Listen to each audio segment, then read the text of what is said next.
Hello and welcome to the channel. ನಾನು Rashmith. 21 July ದಿನ ಮಾರ್ಕೆಟಲ್ಲಿ ಏನಾಯಿತು, ಅದೇ ರೀತಿ ನೆಕ್ಸ್ಟ್ ಟ್ರೇಡಿಂಗ್ ಸೆಷನ್ಗೆ ನಿಫ್ಟಿಗೆ ಯಾವುದೆಲ್ಲ ಇಂಪಾರ್ಟೆಂಟ್ ಆದ ಲೆವೆಲ್ ಆಗುತ್ತೆ ಅಂತ ನಾವು ನೋಡೋಣ.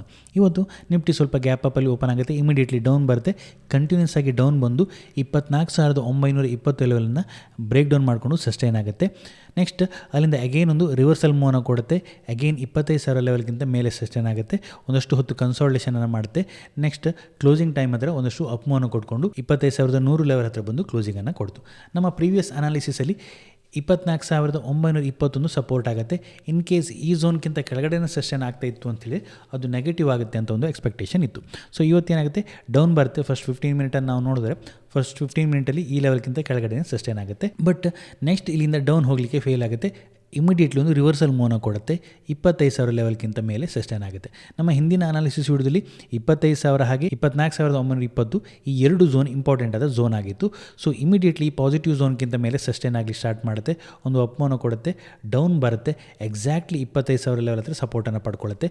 ಯಾವಾಗೆಲ್ಲ ಡೌನ್ ಬಂದಾಗ ಈ 25,000 ಲೆವೆಲನ್ನು ಟಚ್ ಮಾಡಿದಾಗ ಲೋವರ್ ಲೆವೆಲ್ಗಳಲ್ಲಿ ನಾವು ವಿಕ್ಕನ್ನು ನೋಡ್ಬೋದು. 2ನೇ ಬಾರಿ, 3ನೇ ಬಾರಿ ಹಾಗೆ 4ನೇ ಬಾರಿಲಿ ಟಚ್ ಮಾಡುತ್ತೆ 25,000 ಲೆವೆಲನ್ನು.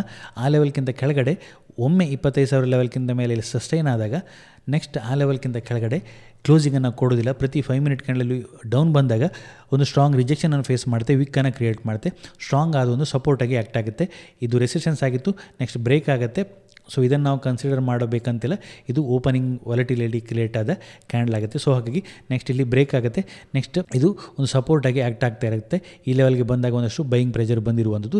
ನೆಕ್ಸ್ಟ್ ಪ್ರೈಸ್ ಅಪ್ ಹೋಗಿ 25,100 ಲೆವೆಲನ್ನು ಟಚ್ ಮಾಡುತ್ತೆ. 25,000 ಲೆವೆಲ್ಗಿಂತ ಮೇಲೆ ಸಸ್ಟೈನ್ ಆಗ್ತಿತ್ತು ಅಂತ ಹೇಳಿ 25,100-120 ಝೋನ್ ನಮ್ಮ ನೆಕ್ಸ್ಟ್ ರೆಸಿಸ್ಟೆನ್ಸ್ ಝೋನ್ ಆಗುತ್ತೆ ಅಂತ ಒಂದು ಎಕ್ಸ್ಪೆಕ್ಟೇಷನ್ ಇತ್ತು. ಆ ಝೋನ್ಗಿಂತ ಮೇಲೆ ಸಸ್ಟೈನ್ ಆಯಿತು ಅಂತ ಹೇಳ್ಬೋದು. ಸೊ ಹಾಗಿದ್ರೆ ನೆಕ್ಸ್ಟ್ ಟ್ರೇಡಿಂಗ್ ಸೆಷನ್ಗೆ ಯಾವುದೆಲ್ಲ ಲೆವೆಲ್ ಇಂಪಾರ್ಟೆಂಟ್ ಆಗುತ್ತೆ ಅಂತ ನಾವು ನೋಡೋದಾದ್ರೆ ಮೊದಲಿಂದಾಗಿ ನಾವು ಡೈಲಿ ಚಾರ್ಟನ್ನು ಅಬ್ಸರ್ವ್ ಮಾಡೋಣ. ಸೊ ಡೈಲಿ ಚಾರ್ಟಲ್ಲಿ ಒಂದು ಪಾಸಿಟಿವ್ ಕ್ಯಾಂಡಲ್ ಕ್ರಿಯೇಟ್ ಆಗಿದೆ ಅಂತ ಹೇಳ್ಬೋದು. ಸೊ ಪ್ರೀವಿಯಸ್ ಟ್ರೇಡಿಂಗ್ ಸೆಷನ್ ಲೋವನ್ನು ಬ್ರೇಕ್ ಮಾಡುತ್ತೆ, ಬಟ್ ಸಸ್ಟೈನ್ ಆಗೋದಿಲ್ಲ, ಒಂದು ವಿಕ್ಕನ್ನು ಕ್ರಿಯೇಟ್ ಮಾಡಿಕೊಂಡು ಅಪ್ ಮೂವ್ನ ಕೊಟ್ಟಿದೆ, ಪಾಸಿಟಿವ್ ಕ್ಯಾಂಡಲ್ ಅಂತ ಹೇಳ್ಬೋದು. ಸೊ ಲೋವರ್ ಲೆವೆಲ್ ಒಂದಷ್ಟು ಬೈಯಿಂಗ್ ಪ್ರೆಷರ್ ಬಂದಿರುವಂಥದ್ದು ಪಾಸಿಟಿವ್ ಆಗುತ್ತೆ. ಡೈಲಿ ಚಾರ್ಟ್ಗೆ ಹೈಯರ್ ಲೆವೆಲಲ್ಲಿ ಯಾವ ಲೆವೆಲ್ ಇಂಪಾರ್ಟೆಂಟ್ ಆಗುತ್ತೆ, 25,200-250 ಈ ಪ್ರೀವಿಯಸ್ ಸ್ವಿಂಗ್ ಏನಿದೆ ಅದು ಇಂಪಾರ್ಟೆಂಟ್ ಆಗುತ್ತೆ. ಡೌನ್ ಬರುತ್ತೆ, ಒಂದು ಅಪ್ ಮೂವ್, ಅಗೇನ್ ಡೌನ್ ಬರುತ್ತೆ, ಒಂದು ಅಪ್ ಮೂವ್, ಅಗೇನ್ ಡೌನ್ ಬರ್ತದೆ. ಸೊ ಇನ್ ಕೇಸ್ ಅಪ್ ಮೂವ್ನ ಕೊಡ್ತು ಅಂತೇಳಿ ಸ್ಟ್ರಕ್ಚರಲ್ಲಿ ಚೇಂಜ್ ಆಗಬೇಕು ಅಂತ ಹೇಳಿದೆ 25,200-250 ಕ್ರಾಸ್ ಆಗಬೇಕಾಗುತ್ತೆ ಡೈಲಿ ಚಾರ್ಟಲ್ಲಿ. ಆಗ ಮಾತ್ರ ಈ ಲೋವರ್ ಐ ಸ್ಟ್ರಕ್ಚರ್ ಚೇಂಜ್ ಆಗಿ ಅದು ಪಾಸಿಟಿವ್ಗೆ ಟರ್ನ್ ಆಗುತ್ತೆ. ಸೊ ಅದನ್ನು ನೆಕ್ಸ್ಟ್ ನಾವು ವಾಚ್ ಮಾಡಬೇಕಾಗುತ್ತೆ. ಅದೇ ರೀತಿ ಇಮಿಡಿಯೇಟ್ಲಿ ನಾಳೆಗೆ ಯಾವೆಲ್ಲ ಲೆವೆಲ್ ಇಂಪಾರ್ಟೆಂಟ್ ಆಗುತ್ತೆ, 15 ಮಿನಿಟ್ ಚಾರ್ಟನ್ನು ಅಬ್ಸರ್ವ್ ಮಾಡಿದ್ರೆ ಸೊ 15 ಮಿನಿಟಲ್ಲಿ ಕ್ಲಿಯರ್ ಆಗಿ ವಿಸಿಬಲ್ ಆಗ್ತಾ ಇರುವಂಥದ್ದು. ಸೊ ನಾಳೆಗೆ 25,100-120 ಲೆವೆಲ್ ಏನಾಗುತ್ತೆ, ಅಗೇನ್ ಒಂದು ಇಂಪಾರ್ಟೆಂಟ್ ಆಗುತ್ತೆ. ಅದನ್ನು ನಾವು ಒಂದು ಝೋನ್ ಆಗಿ ಡ್ರಾ ಮಾಡೋಣ. ಈ ಝೋನ್ ಇಂಪಾರ್ಟೆಂಟ್ ಆಗುತ್ತೆ. ಇಲ್ಲಿ ಈ ಹಿಂದೆ ಒಂದು ಸ್ಟ್ರಾಂಗ್ ಅಪ್ ಮೂವ್ ಬಂದಿತ್ತು, ನೆಕ್ಸ್ಟ್ ಸಪೋರ್ಟ್ ಆಗುತ್ತೆ, ನೆಕ್ಸ್ಟ್ ಇಲ್ಲಿ ಹೋಲ್ಡ್ ಆಗೋಂಥ ಪ್ರಯತ್ನ ಮಾಡುತ್ತೆ, ಬ್ರೇಕ್ ಡೌನ್ ಆಗುತ್ತೆ.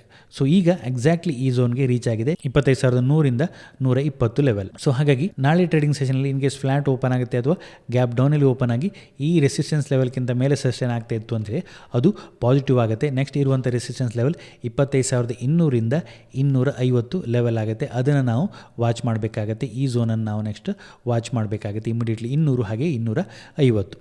ಅದೇ ರೀತಿ ಲೋವರ್ ಲೆವೆಲಲ್ಲಿ ಸೊ ಇವತ್ತು ಕ್ಲಿಯರಾಗಿ ವಿಸಿಬಲ್ ಆಗುತ್ತೆ ಯಾವುದು ಸಪೋರ್ಟ್ ಲೆವೆಲ್ 25,000. ಯಾಕೆ ಇವತ್ತು ಹಲವಾರು ಬಾರಿ ಇಲ್ಲಿ ಒಂದು ಅಪ್ ಮೂವನ್ನು ಕೊಟ್ಟ ನಂತರ ಡೌನ್ ಬರುವಂಥ ಪ್ರಯತ್ನ ಮಾಡುತ್ತೆ, ಬಟ್ ಈ ಝೋನಲ್ಲಿ ಒಂದಷ್ಟು ಸ್ಟ್ರಾಂಗ್ ಬೈಯಿಂಗ್ ಬಂದಿರುವಂಥದ್ದು. ಸೊ ಲೋವರ್ ಲೆವೆಲಲ್ಲಿ ವೀಕ್ ಕ್ರಿಯೇಟ್ ಆಗುತ್ತೆ, ನೆಕ್ಸ್ಟ್ ಪ್ರೈಸ್ ಅಪ್ ಹೋಗಿರುವಂಥದ್ದು. ಸೊ ಹಾಗಾಗಿ ಅದರ ಅರ್ಥ ಈ ಝೋನಲ್ಲಿ ಒಂದಷ್ಟು ಬೈಯರ್ ಇದ್ದಾನೆ, ಅವನು ಪ್ರೈಸನ್ನು ಅಪ್ಸೈಡ್ ಪುಷ್ ಮಾಡಲಿಕ್ಕೆ ಪ್ರಯತ್ನವನ್ನು ಮಾಡ್ತಾ ಇದ್ದಾನೆ ಅಂತ ಅರ್ಥ. ಸೊ ಹಾಗಾಗಿ ಇನ್ ಕೇಸ್ ನಾಳೆ 25,000 ಲೆವೆಲ್ಗಿಂತ ಕೆಳಗಡೆನೇ ಪ್ರೈಸ್ ಸಸ್ಟೈನ್ ಆಗ್ತಾ ಇತ್ತು ಅಂತೇಳಿದೆ ಅದು ನೆಗೆಟಿವ್ ಆಗುತ್ತೆ. 25,000 ಹಾಗೆ 24,990 ಝೋನ್ ಇಂಪಾರ್ಟೆಂಟ್ ಆದ ಲೆವೆಲ್ ಆಗುತ್ತೆ. ಆ ಲೆವೆಲ್ಗಿಂತ ಕೆಳಗಡೆನೇ ಸಸ್ಟೈನ್ ಆಯಿತು ಅಂತೇಳಿ ಅದು ನೆಗೆಟಿವ್ ಆಗುತ್ತೆ. In case gap down open ಆಗುತ್ತೆ, ಡೌನ್ ಬರುತ್ತೆ, ಇಲ್ಲಿ ಅಗೇನ್ ಹೋಲ್ಡ್ ಆಗಲಿಕ್ಕೆ ಫೇಲ್ ಆಗುತ್ತೆ ಅಂತಿದ್ರೆ ಅದು ನೆಗೆಟಿವ್ ಆಗುತ್ತೆ. ಆಗ ನೆಕ್ಸ್ಟ್ ಇವತ್ತಿನ ಲೋ ನಮಗೆ ಇಂಪಾರ್ಟೆಂಟ್ ಆದ ಸಪೋರ್ಟ್ ಆಗುತ್ತೆ. ಸೊ 24,900-890 ಝೋನ್ ಏನಾಗುತ್ತೆ ಅದು ನೆಕ್ಸ್ಟ್ ಸಪೋರ್ಟ್ ಆಗುತ್ತೆ ಇನ್ ಕೇಸ್ 25,000 ಲೆವೆಲ್ಗಿಂತ ಕೆಳಗಡೆ ಸಸ್ಟೈನ್ ಆಗ್ತಾ ಇತ್ತು ಅಂತ ಹೇಳಿದೆ.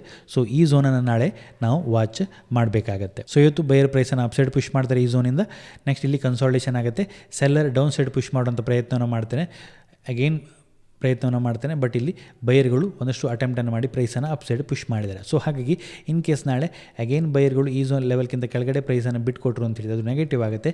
ಅಗೇನ್ ಪ್ರೈಸನ್ನು ಅಪ್ಸೈಡ್ ಪುಷ್ ಮಾಡ್ತಾ ಹೋದ್ರು ಅಂತ ಹೇಳಿದೆ ಅದು ಪಾಸಿಟಿವ್ ಆಗುತ್ತೆ. ನಾಳೆಗೆ CPR ಅನ್ನು ಅಬ್ಸರ್ವ್ ಮಾಡಿದ್ರೆ CPR ವೈಡ್ CPR ಕ್ರಿಯೇಟ್ ಆಗಿದೆ. ಸೊ ಇದೇನನ್ನು ಸಜೆಸ್ಟ್ ಮಾಡುತ್ತೆ, ಒಂದು ಕನ್ಸಾಲಿಡೇಷನ್ ಮೂವನ್ನು ಸಜೆಸ್ಟ್ ಮಾಡುತ್ತೆ. ಆ್ಯಸ್ ಆಫ್ ನೌ CPR ಪ್ರಕಾರ ಒಂದು ವೈಡ್ CPR ಇರೋದ್ರಿಂದ ನಾಳೆಗೆ ಒಂದು ಕನ್ಸಾಲಿಡೇಷನ್ ಮೂವ್ ಬರ್ಬೋದು ಅಂತ ಈ CPR ಸಜೆಸ್ಟ್ ಮಾಡ್ತಾ ಇದೆ. ಕನ್ಸಾಲಿಡೇಷನ್ ಟು ವಾಲಟೈಲ್ ಮೂವ್ ಇರ್ಬೋದು ಅಂತ.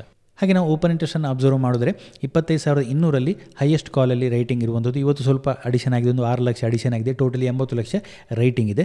ನೆಕ್ಸ್ಟ್ 25,200 ಇವತ್ತೊಂದಷ್ಟು ಕವರಿಂಗ್ ಆಗಿದೆ. ಸೊ 74 ಲಕ್ಷ ರೈಟಿಂಗ್ ಇದೆ. ಅದೇ ರೀತಿ 25,100 ಪುಟ್ಟಲ್ಲಿ 72 ಲ್ಯಾಕ್ ರೈಟಿಂಗ್ ಇರುವಂಥದ್ದು. ಇವತ್ತು 52 ಲಕ್ಷ ರೈಟಿಂಗ್ ಆಗಿದೆ, ಹೈಯೆಸ್ಟ್ ರೈಟಿಂಗ್ ಆಗಿದೆ. ನೆಕ್ಸ್ಟ್ 25,000ದಲ್ಲಿ ಹೈಯೆಸ್ಟ್ ಪುಟ್ ರೈಟಿಂಗ್ ಇರುವಂಥದ್ದು 85 ಲ್ಯಾಕ್ ರೈಟಿಂಗ್ ಇದೆ.